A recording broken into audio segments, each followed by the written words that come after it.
হরে কৃষ্ণ কৃষ্ণ কৃষ্ণ হরে হরে হরে রাম রাম রাম হরে হরে।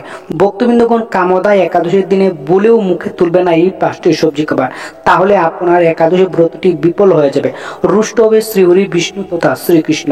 নমস্কার ভক্তবৃন্দরা, ধার্মিকতা ইউটিউব চ্যানেলের আরো একটি নতুন ভিডিওতে আপনাদের সবাইকে জানাই সুস্বাগতম।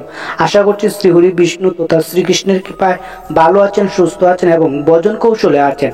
সামনে আসতে চলেছে শ্রীহরি বিষ্ণুর পরম পবিত্র একটি দিন, আর সেটি হচ্ছে চৈত্র মাসের শুক্লপক্ষের কামদা একাদশী। যে সকল বিষ্ণু ভক্ত কৃষ্ণ ভক্তরা এই একাদশী ব্রত পালন করবেন বা যারা পালন করবেন না ব্রতটি, তারা অবশ্যই মনে রাখবেন এই পরম পবিত্র মাসে কামদা একাদশী ব্রত চলাকালীন সময়ে এই কয়েকটি সবজি ভুলেও মুখে তুলবেন না। আর যারা পালন করবেন তারা অবশ্যই জানবেন যে কোন খাবারটি খাওয়া এই মাসের কামদা একাদশী তিথিতে একেবারে শুভ নয়। অর্থাৎ যদি আপনারা এই খাবারটি গ্রহণ করেন তাহলে অবশ্যই আপনার ব্রতটি কোনো মতে সম্পূর্ণ হবে না, এর ফলে পাপের পরিপূর্ণ হতে হবে আপনাকে। তাই অবশ্যই সবকিছু বিস্তারিতভাবে আলোচনা করা হবে, আর এই জন্য ভিডিওটি শুরু থেকে শেষ পর্যন্ত ভক্তি শ্রদ্ধা সহকারে শ্রবণ করবেন। মূল পূর্বে যাওয়ার পূর্বে আমার সকল ভক্তদের কাছে অনুরোধ করব, অবশ্যই ভিডিওটি সম্পূর্ণরূপে দেখবেন, কোথায় ভিডিওটি স্কিপ করে দেখবেন না, তাহলে প্রচুর প্রয়োজনীয় তথ্য বাদ করে যেতে পারে। ভিডিওটি দেখে চ্যানেলটি ভালো লাগলে অবশ্যই সাবস্ক্রাইব করবেন, লাইক করবেন, আর শ্রীহরি বিষ্ণু শ্রীকৃষ্ণের কৃপা পেতে কমেন্ট বক্সে জয় শ্রীহরি বিষ্ণু জয়, জয় শ্রীকৃষ্ণের জয় লিখতে কিন্তু ভুলবেন না। আর অবশ্যই ভিডিওটি শেয়ার করবেন আপনার নিকট আত্মীয় স্বজন বন্ধু বান্ধবদের সাথে, যাতে তারাও ভিডিওটি দেখে উপকৃত হয় আর আপনাকে ধন্যবাদ জানায়। কামদা একাদশী তিথিটি চৈত্র মাসের শুক্লপক্ষের একাদশী তিথি। কামদা একাদশীর উপবাস বা উপাসনা করলে শ্রী বিষ্ণুর প্রীতি লাভ করা যায় এবং মোক্ষ প্রাপ্তির সহায় হয়। অবশ্যই জানবেন কামদা একাদশীর দিন কোন সবজিগুলি খাওয়া মোটেও শুভ নয়, যেটি আপনার জন্য বিপজ্জনক হতে পারে। এর ফলে আপনার ব্রতটি কোনো মতে সুসম্পূর্ণ হবে না।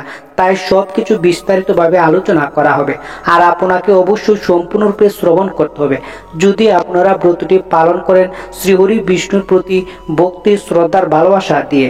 এই আলোচনার প্রসঙ্গে চলুন ভক্তবৃন্দরা জেনে নেওয়া যাক 2025 সালের কামদা একাদশী ব্রতের শুভ সময়সূচি সম্পর্কে। 24 চৈত্র 7 এপ্রিল রোজ সোমবার দিন দশমী তিথি থাকবে রাত্রি 11:40 পর্যন্ত, তারপর একাদশী আরম্ভ। একাদশী তিথি থাকবে 25 চৈত্র 8 এপ্রিল রোজ মঙ্গলবার দিন। একাদশী তিথি থাকবে রাত্রি 11:49 পর্যন্ত, তারপর দ্বাদশী আরম্ভ। এই দিনে অর্থাৎ 25 চৈত্র 8 এপ্রিল রোজ মঙ্গলবার দিন কামদা একাদশী ব্রতের পালন করতে হবে। এই হলো ভক্তবৃন্দরা 2025 সালে কামদা একাদশী ব্রতের শুভ সময়সূচি। এই একাদশীর দিনে ভগবান শ্রীহরি বিষ্ণুর পূজা ছাড়াও অনেকেই রাধা কৃষ্ণের পূজাও করে থাকেন। এই কামদা একাদশী ব্রত উপবাস করলে পিতৃপুরুষদের আত্মার শান্তি হয় এবং অস্থায়ী সম্পত্তির স্থায়িত্ব লাভ করা যায়। যারা কামদা একাদশী ব্রতের মাহাত্ম্য কথা শ্রবণ করে তারা শ্রী বিষ্ণুর বৈকুণ্ঠ প্রাপ্তির সমান পুণ্যফল লাভ করতে পারেন। এই দিন ভগবান শ্রী বিষ্ণুকে পূজা করার সময় অবশ্যই মনে রাখবেন ভগবান শ্রী বিষ্ণু হলুদ রং বেশি পছন্দ করে।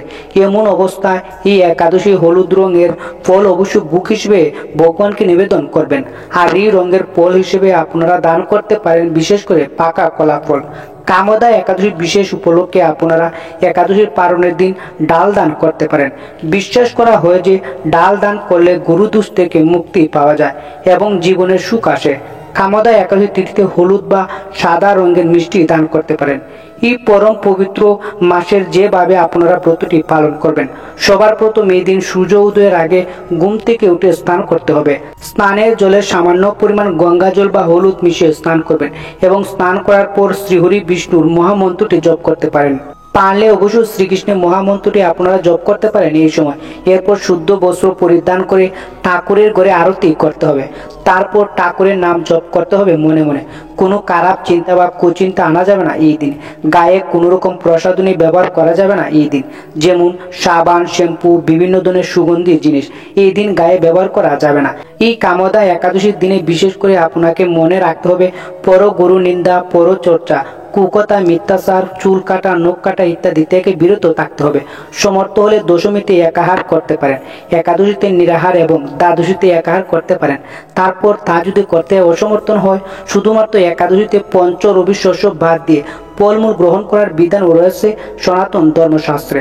কিন্তু মনে রাখবেন, ফলমূল গ্রহণ করার সময় অনেক ভক্তরা এই মাসের কামদা একাদশী তিথিতে এই সবজিগুলো খেয়ে ফেলেন, যার ফলে তার ব্রতটি সম্পূর্ণরূপে নষ্ট হয়ে যায়। তাই অবশ্যই এই ব্রতটি আপনারা সঠিকভাবে পালন করার জন্য, অর্থাৎ ব্রতটি সুসম্পূর্ণভাবে পালন করার জন্য এই কয়েকটি সবজি আপনারা ভুল করেও খাবেন না, যেগুলো আমি আপনাদের কাছে শেয়ার করব। অবশ্যই ভিডিওটি সম্পূর্ণ মনোযোগ সহকারে শ্রবণ করবেন এই কামদা একাদশী তিথিতে। এই কামদা একাদশীতে আপনারা রাত্রি জাগরণও করতে পারেন। বিশ্বাস করা হয় যে একাদশীতে রাত্রি জাগরণ করলে আপনার সকল মনস্কামনা পূর্ণ হবে। কিন্তু রাত্রি জাগরণ এমনি করবেন না, এই দিন অবশ্যই আপনারা শ্রীমদ্ ভগবদ গীতা পাঠ, ব্রতকথা শ্রবণ বা শ্রী বিষ্ণু শ্রীকৃষ্ণের মহামন্ত্র জপ করতে করতে আপনারা রাত্রি জাগরণ করতে পারেন। কুভাবনা চিন্তা এই সময় করা যাবে না। আর এই কামদা একাদশীতে যে খাবারগুলো নিষিদ্ধ রয়েছে সেগুলো হচ্ছে, আমরা জানি 5 রকম রবি শস্য খাওয়া যাবে না। সেই 5 রকম রবি শস্য কি কি পরে এবং কোন কোন সবজিগুলো খাওয়া যাবে না, কোন সবজিগুলো খাওয়া যাবে, ভক্তরা প্রথমে আসে দান জাতীয় সকল প্রকার খাদ্য, যেমন চালের মুড়ি, চিরা, সুজি, পায়েস, খিচুড়ি, চালের পিঠা, কই ইত্যাদি এই কামদা একাদশীর দিন খাওয়া যাবে না। দ্বিতীয় হলো গম জাতীয় সকল প্রকার খাবার, যেমন আটা, ময়দা, সুজি, বেকারের রুটি, সকল প্রকার বিস্কুট, হোলডিক্স জাতীয় ইত্যাদি খাবার এই দিন খাওয়া যাবে না। জব বা ভুট্টা জাতীয় সকল প্রকার খাদ্য, যেমন ছাতু, কই, রুটি ইত্যাদি। ডাল জাতীয় সকল প্রকার খাদ্য, যেমন মুগ, মাসকলাই, কেশরি, মুসুরি, চুলা, অহরহর, বেলন, মটরশুঁটি, বরবটি, শিম, গাজর, কালো বেগুন ইত্যাদি। সরিষার তেল, সয়াবিন তেল ইত্যাদি। এই দিন সিগারেট, বিড়ি এবং নেশা জাতীয় দ্রব্য সামগ্রী গ্রহণ করা থেকে বিরত থাকবেন। ভক্তবৃন্দরা, এই একাদশীতে বেগুন, গাজর, লাউ এই সবজিগুলো ভুলেও মুখে তুলবেন না। এই কামদা একাদশীতে সবজি কাটার সময় সতর্কতা থাকতে হবে, যেন কোথাও কেটে না যায়। একাদশীতে রক্তকরণ বর্জনীয়, এই জন্য অনেকে একাদশীর আগের দিন দাঁত ব্রাশ করে থাকেন, যাতে দাঁত ব্রাশ করার সময় দাঁতের মাড়ি দিয়ে রক্তকরণ না হয়। যারা একাদশীতে প্রসাদ রান্না করবেন তাদের অবশ্যই 5 ফোড়ন মশলার ব্যবহার প্রতি সতর্ক নজর রাখা খুবই জরুরি, কারণ অনেক সময় দেখা যায় 5 ফোড়নের মধ্যে সরিষার তেল, সয়াবিন তেল থাকতে পারে, যা এই একাদশীতে খাওয়া সম্পূর্ণরূপে নিষিদ্ধ। এখন চলুন ভক্তবিন্দুরা, আজকের এই দিনে কামদা একাদশী ব্রতের শুভ মাহাত্ম্যকথাটি শ্রবণ করা যাক। কামদা একাদশী ব্রতের মাহাত্ম্যকথা। চৈত্র মাসের শুক্লপক্ষের কামদা একাদশী ব্রতের মাহাত্ম্যকথা বরাহ পুরাণে বর্ণিত হয়েছে।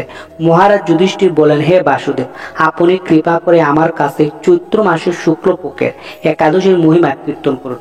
শ্রীকৃষ্ণ বলেন, হে মহারাজ, এই একাদশী ব্রত সম্পর্কে এক বিচিত্র কাহিনী বর্ণনা করছে, আপনি এক মনে তা শ্রবণ করুন। পূর্বে মহর্ষি বশিষ্ঠ মহারাজ দিলীপের কৌতূহল নিবারণের জন্য এই ব্রতকথা কীর্তন করিয়াছিলেন। ঋষি বশিষ্ঠ বলেন, হে মহারাজ, চৈত্র মাসের শুক্লপক্ষের একাদশীর নাম কামদা। এই তিথি পাপনাশক ও পূর্ণ প্রদায়নী। পূর্বকালে মনোরম নাগপুরে স্বর্ণ নির্মিত গৃহে বিষধর নাগেরা বাস করতেন। তাদের রাজা ছিলেন পুণ্ডরিক। গন্ধর্ব, কিঙ্কর এবং অপ্সরাদের দ্বারা তিনি সেবিত হতেন। সেই পুরীর মধ্যে অপ্সরা শ্রেষ্ঠ ললিতা ও ললিত নামে গন্ধর্ব স্বামী স্ত্রী রূপে ঐশ্বর্যপূর্ণ এক গৃহে পরম সুখে দিন যাপন করত। একদিন পুণ্ডরিকের রাজসভায় ললিত একা গান করছিল। এমন সময় ললিতার কথা তার মনে পড়ল। ফলে সঙ্গীতের স্বর, লয়, তাল মানের বিপর্যয় ঘটল। কটক্ষ নামে এক নাগ ললিতের মনোভাব বুঝতে পারল। গানের চন্দ্রবঙ্গনের ব্যাপারটি সে পুণ্ডরিকের রাজার কাছে জানালো। তা শুনে সর্পরাজ ক্রোধ ভরে কামাতুর ললিতকে, রে দুর্মতি, তুই রাক্ষস বলে অভিশাপ দান করলো। সঙ্গে সঙ্গে সেই ললিত ভয়ঙ্কর রাক্ষস মূর্তি ধারণ করলো। তার হাত 10 যোজন বিস্তৃত, মুখ পর্বত গুহা তুল্য, চোখ দুটি প্রজ্বলিত আগুনের মতো, ঊর্ধ্ব 8 যোজন বিস্তৃত প্রকাণ্ড এক শরীর সে লাভ করলো। ললিতের এরকম ভয়ঙ্কর রাক্ষস শরীর দেখে ললিতা মহা দুঃখে চিন্তায় ব্যাকুল হলেন। স্বেচ্ছাচারী রাক্ষস ললিত দুর্গম বনে গমন করতে লাগলো। ললিতা কিন্তু তার সঙ্গ ত্যাগ করল না। ললিত নির্দয়ভাবে মানুষ ভক্ষণ করত। এই পাপের ফলে তার মনে বিন্দু মাত্র শান্তি ছিল না। প্রতির সেই দুরবস্থা দেখে বিতৃত চিত্রে রুদন করতে করতে ললিতা গভীর বনে প্রবেশ করলো। একদিন ললিতা বিন্দা পর্বতে উপস্থিত হলো। সেখানে ঋজ্য সিংহ মনির আশ্রম দর্শন করে মনির কাছে হাজির হলো। তার চরণে প্রণাম করে সেখানে দাঁড়িয়ে রইল। মণিবর জিজ্ঞাসা করলেন, হে সুন্দরী, তুমি কে, কার কন্যা, কি কারণে বা এই গভীর বনে এসেছো, তা সত্য করে বলো। তৎ উত্তরে ললিতা বলল, হে প্রভু, আমি বীর কন্যা গন্ধর্বের কন্যা, আমার নাম ললিতা। আমার প্রতির পিছাসত্ব দূর হয় এমন কোন উপায় জানাবার জন্য এখানে এসেছি। তখন ঋষি বলেন, চৈত্র মাসের শুক্ল পক্ষের কামদা নামে যে একাদশী আছে তুমি সেই ব্রত যথাবিধি পালন করো। এই ব্রতের পূর্ণ ফল তোমার স্বামীকে অর্পণ করলে তৎক্ষণাৎ তার সমস্ত পাপ বিনষ্ট হবে। বশিষ্ঠ ঋষি বললেন, হে মহারাজ দিলীপ, মনির কথা শুনে ললিতা আনন্দ সহকারে কামদা একাদশী ব্রত পালন করলেন। তারপর ব্রাহ্মণ বাসুদেবের সামনে প্রতির উদ্ধারের জন্য আমি যে কামদা একাদশী ব্রত পালন করেছি তার সমস্ত ফল আমার প্রতির উদ্দেশ্যে অর্পণ করলাম। এই পুণ্যের প্রভাবে তার পিছাসত্ব দূর হোক। এই কথা উচ্চারণ মাত্রই ললিত শাপমুক্ত হয়ে দিব্য দেহ প্রাপ্ত হলো। পুনরায় গন্ধর্ব দেহ লাভ করে ললিতার সঙ্গে সে মিলিত হলো। তারা বিমানে করে গন্ধর্ব রূপে প্রবেশ করলো। হে মহারাজ দিলীপ, এই ব্রত যত্ন সহকারে শুক্লরী পালন করা কর্তব্য। এই ব্রত ব্রহ্মহত্যা, পাপ বিনাশক এবং পিছাসত্ব মোচনকারী। এই ব্রত কথা শ্রদ্ধাপূর্বক পাঠ ও শ্রবণে বাজপেয় যজ্ঞের পর লাভ করা যায়। আশা করি ভিডিওটি আপনাদের ভালো লেগেছে। ভিডিওটি ভালো লেগে থাকলে লাইক, কমেন্ট এবং শেয়ার করতে ভুলবেন না। ভালো থাকুন, সুস্থ থাকুন, ঈশ্বর আপনার মঙ্গল করুক। ধন্যবাদ, নমস্কার।